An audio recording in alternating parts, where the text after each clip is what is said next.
Good day, everyone. Welcome to the Red Corner Show. I am Dr. Shamila Ramjawan, founder and host of the Red Corner Show, owner of the Princess D Menstrual Cup, Olympus International Awards, and lead author of Watering the Seed, Stories of Personal Growth, Volumes 1, 2, and 3. A global anthology featuring 50 authors from around the world, we launch Watering the Seed, Stories of Personal Growth, Volume 3 on the 4th of July. We are bringing you exclusive conversations with our authors, sharing the powerful stories behind their chapters. We begin this powerful series with Yumna Khan from South Africa as we unpack her chapter and the story behind it. Yumna Khan is a passionate humanitarian, gender-based violence activist, philanthropist, and community leader.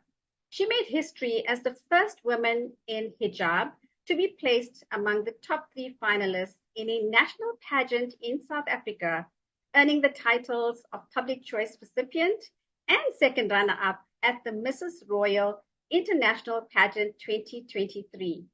She's the founder of the Just Being Human Foundation, through which she supports the victims of gender-based violence, cancer patients, and the homeless and vulnerable communities locally and internationally.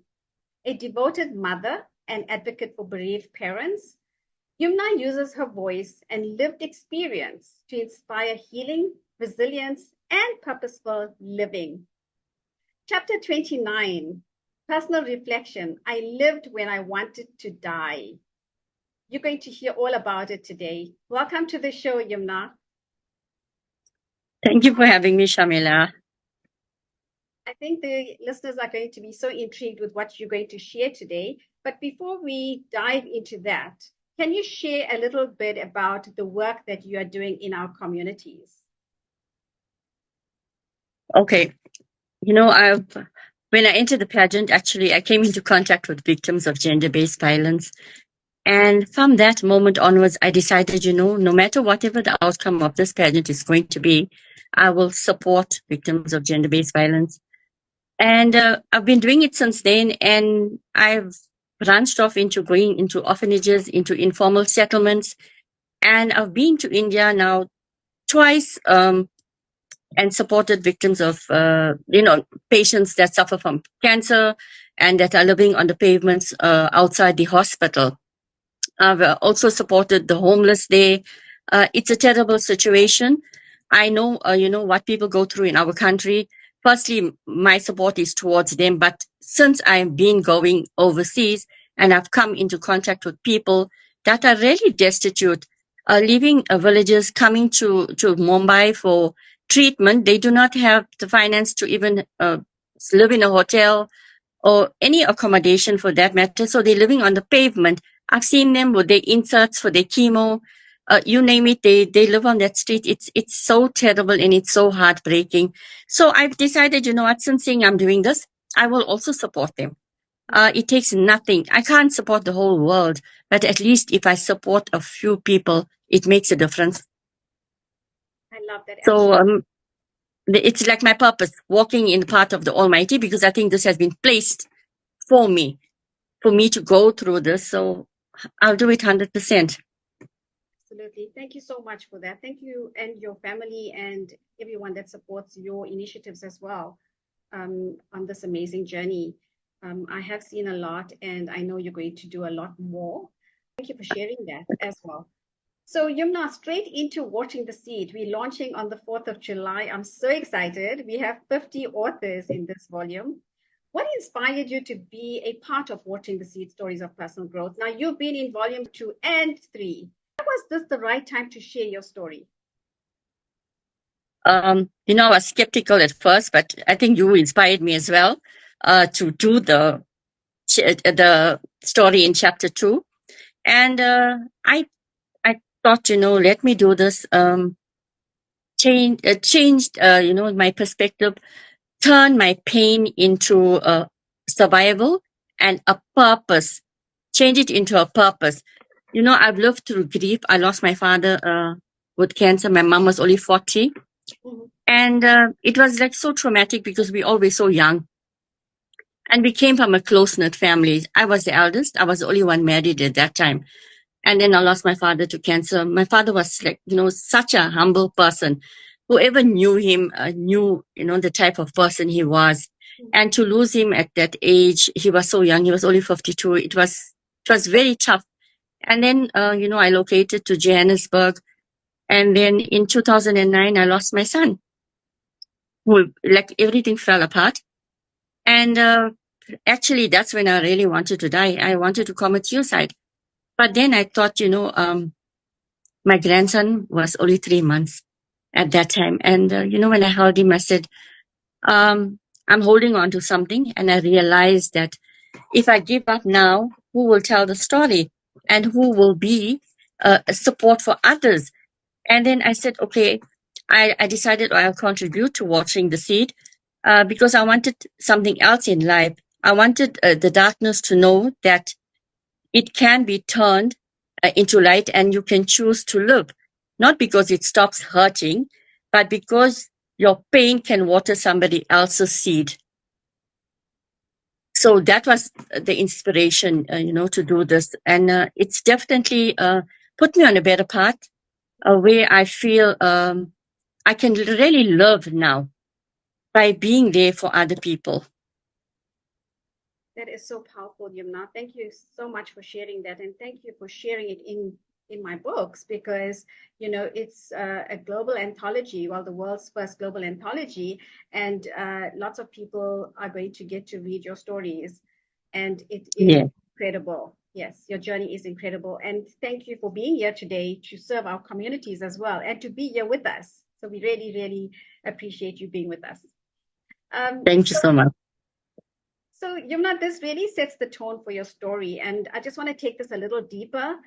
What is the core message of your chapter in volume 3? And what do you want readers to feel or reflect on after reading it? Now, we're not going to give away too much because we want people to buy the book. So, yes, of course. Share with us, please. Yes. Yeah, well, in this chapter, I've actually written about my dad, my grandparents, my mom, where they came from. They were prominent people in Ladysmith, where I come from. That was my hometown. And, about the Just Being Human Foundation and how, I faced so many challenges. It's only now, later in my life, that I can actually do what I wanted to do. For the latter part of my life, I couldn't do anything. Everything was difficult. I was very dominated. I had no voice. I could not speak. I just had to be there. I had no choice. But yeah, I felt like going through all this, losing my son. My husband is an epileptic. My brother, Riaz, he's so young. He has kidney failure, going through dialysis. So it's these things that I've written. That's really my true story and what I've been going through in life, and how I struggled getting married at a young age and not having the education. But then I went ahead and I studied, whatever I could. I taught myself to bake. I taught myself to cook because I got married while I was in school. So my mom, food used to be ready when I got home from school. I had to teach myself this. I had nobody to do this for me. I learned by trial and error, and I built myself up. And today, after all these years, at this point of my life, I actually have that voice.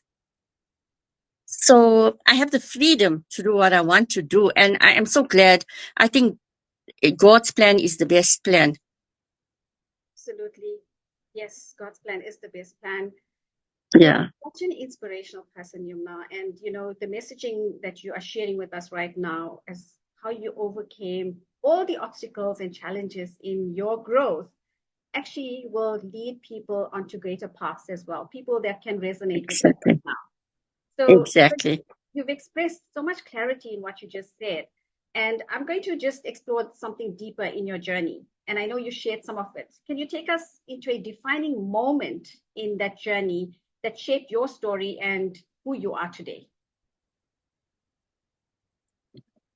I think, well, the most defining part of my journey was entering the pageant on the spur of the moment. I am not I'm not a model. I'm a plus size person. I wear the hijab. And on the spur of the moment, yeah, but like I never walked the ramp. I didn't know how to walk in heels. I had to learn to walk in heels like for after 20 years. But when I walked into that room and I looked at everybody and I said, my God, what did I get myself into? But then I'm not a quitter. And I said, I'm going to do it. It doesn't matter how far you go, as long as you tried and you never failed to try. So I said, I won't give up. I did it. I learned to walk in heels. I learned to walk the ramp and I wore my style. Everything was my style. I never followed the trend. I never followed anybody's style in that pageant. I did myself. I was me. And I think that for that point in my life, it really defined me. And I said, you know what? If I could be this way, after being suppressed and kept where I had to be all these years, and now coming out and doing this, I think it was the most defining time in my life, and I could be a motivation and an inspiration to others like me. That nothing is impossible. You can do it. If I could, so can you. Absolutely. Nothing is impossible. The word itself Yes. is impossible. Yes. Thank you, Yumna. That is great. I can just imagine you on that ramp, and you did so well because you won the pageant, right?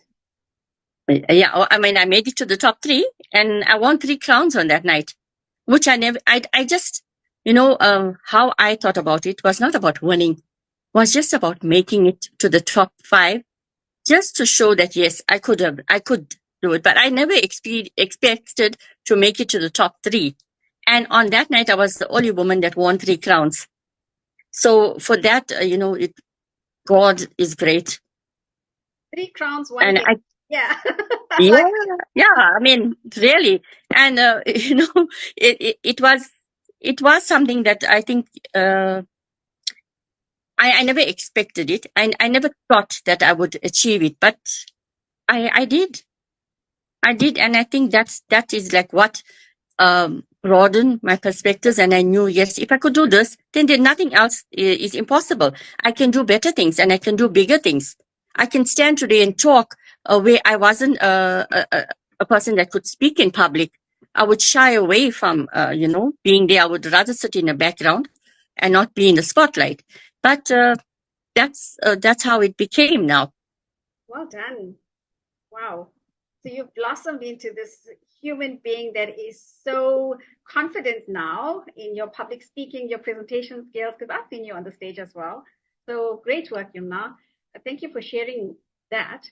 And just building on what you've just said, how has your personal journey influenced your understanding of growth, purpose, and resilience? Just to bundle all of what you've just said.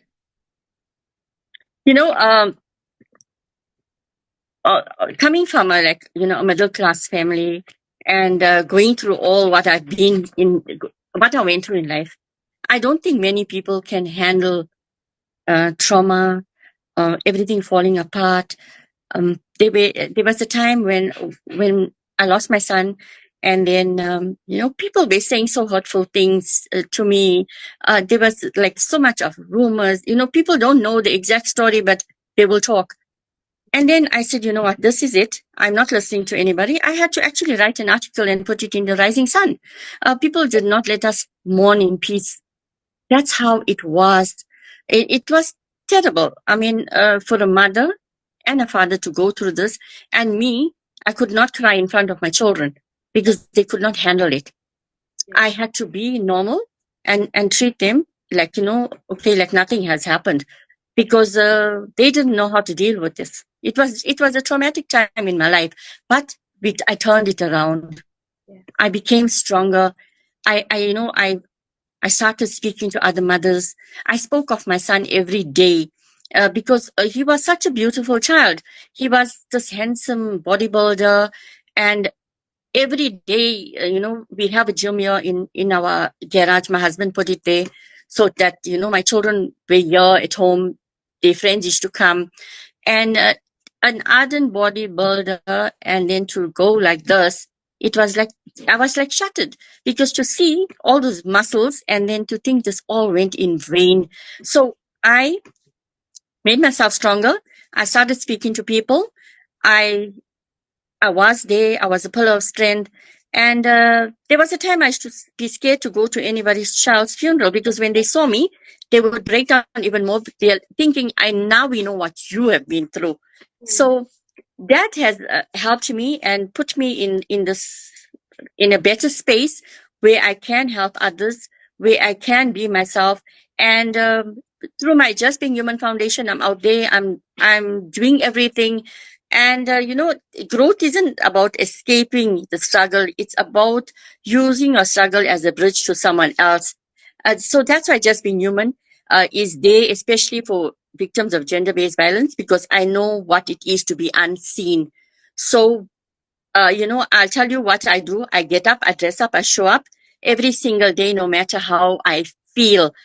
Idle minds will drown you. So I work a full-time job. I run my home industry. It brings peace and it puts a smile on somebody else's face when I'm out there and speaking to them. They say we cannot help the whole world, but even if you help one person, um, it means a lot. And don't wait for pain to leave before you live with it. Let it soften you, not harden you. And remember, your story is not over. It's mine is like not over, because I still have a lot to say and a lot to do. So my son's death, my miscarriage, the floods that we incurred, cancer, I've been exposed to so much of things, but if I can rise, so can you. And that's the motivation and that's the proof. Wow. Your perspectives are so powerful, Yumna. Thank you for sharing all of this, with the audience and with me as well. I read all your stories. Yes. Really turned your experience into purpose, that I can tell you. So, just finally, what would you say to someone right now who may be facing challenges similar to what you've experienced? Actually, there is somebody that's going through this right at this moment. They lost a young child with cancer, and it's my friend's niece, and she's going through this now, just like a few days ago. And I told her this, cry, mourn, whatever you want to do it. uh, Nobody can stop you from crying. I can tell you, don't cry, just have patience, and as they say, make sabr and whatever. But the thing is, I know the feeling and they know the feeling. So you only know what people go through when you go through it. And I told her, cry, do whatever you want to cry. But the only thing we can do is, death is not in our control. It's planned by the Almighty. I can't control that, neither can you. So if I could, I would have saved my child, but I could not. We have to live with the fact that God gives his toughest soldiers these battles, because he knows you can handle it. So live with that thought that the person is in a better place, and we all have to go in that way, and one day we will reunite in heaven. So, I have to console them, but I said, mourn, cry. It's too early to say stop crying, go on with your life. Nothing is ever the same. It's like 17 years for my son, but every day I wake up and in my heart, there's days I cry. I was sitting at work and I get emotional for nothing. I want to cry. There's times when my boss tells me something, I can't answer him because I want to cry. Because I can't take it if he said this, you did this or you did that, and I want to defend myself or say something, but I have to keep quiet because I will cry. And I'm not a person that will cry. I'm strong. I know the type of person. I am really strong in many situations, but there's times that you have your ups and downs. This is never easy. To bury a child is never easy. It's the worst thing ever. But God has given us a purpose. We can, put somebody up there. We can pick them up. They say we right by lifting others. So why not pick them up, put them on the right track, and be there. Just be there with that moral support for everybody. Sure. I so agree with you. Death is a traumatic experience. And I can relate to that because I lost my husband. This year's going to be 20 Yes. years. And that's a long time as well. And that was Yes. So yes, we go through the emotions and it's never forgotten. It happens almost every other day, where you have these good memories that you actually cherish, and you relive those experiences. So I wish you all the best in that, and I wish your friend all the best in her mourning period as well. It never ends. Thank you for the advice that you're giving her as well. And also to the audience, I'm sure there's people out there that are listening to this and they need to hear that as well. So just going back to your chapter, Yumna, how did writing this chapter impact you personally? Ladysmith, it's a small town, but now it's gone big. Windsor Dam was one of the best, I think it was the best picnic spot. My grandparents came from there. They controlled the whole waterworks, whatever was there. The place was so beautiful. Every Sunday, people used to come there for picnics. And my mom grew up there. My mom lived there with her grandparents. So she lived not with her parents, her grandparents. And they, brought her up. So that was like, it was so nice writing about that and those memories of my mom, my grandfather, his siblings, everybody, they were so strong people. My grandfather lived till he was 95. There's people in his family that lived till 100 and 105. So they were strong people. And, they came from such a humble, background. They were there for people. People came there and, people visited them all the time because this place was so beautiful. I just wish it was still open. The government has now destroyed the house and the surroundings. Nobody can go there, but it was the most beautiful place to go to. Yes. So the memories of that, and my dad, and his struggles, and his mom passed away when he was so little, and he had to grow up here and there by this aunt and that aunt, and fend for himself. And they were only two brothers, so my uncle was also big influence in my life after my dad passed on. But he lived in Durban, so we were living so far apart. But we knew he was there. And then also to lose him was also another big setback for us. But, I've written some things, but I couldn't write everything. But I think there's the next time that definitely I would like to go on. I mean, you have pushed me to do this. And I feel, yes, I can do it. I can write my story. It's not fiction. It's my true story, So thank you to you. It's a pleasure, Yumna. Stories of personal growth. We want to hear from authors across the globe because your story encourages others as well. So that's what we want to do. That's the initiative that I am actually striving for, is to make a difference, impact in other people's lives. Yumna, you've shared so much, and there's so much that we can share because we are so excited about the launch on the 4th of July. Is there anything else that you want to add before we end the show? Yes. I would like to say, nothing is impossible. Do you, be yourself, go out there and conquer the world. And you know what? It doesn't take anything from you to be kind to others. So let us be there. Let us empower others. Let us pick other people up. I'm not selfish. I mean, if you know me, I am not selfish. I don't want things for myself. And what I would like to say to others is follow your dreams, because nothing is impossible and nothing can stop you. Be yourself. What words of encouragement. Thank you so much, Yumna. And, people need to get up and be resilient. And like you say, follow your path, follow your dreams, because dreams do come true. Definitely, 100%, 100%. And never give up. Don't ever give up. Yes. The world is your oyster. Thank you, Yumna, for sharing your story, your truth, and your strength with us.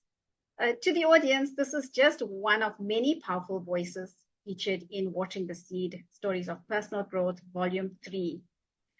There are so many more authors that's going to come on board to share their stories, and I would love for you to connect and follow us on social media. Do not forget to like, share, and follow the Red Corner Show across all channels on social media. And stories to share. The world needs you. Until next time, take care and We will have more stories coming for you in the next few days. Bye. Bye, Yumna. Bye, Shamila.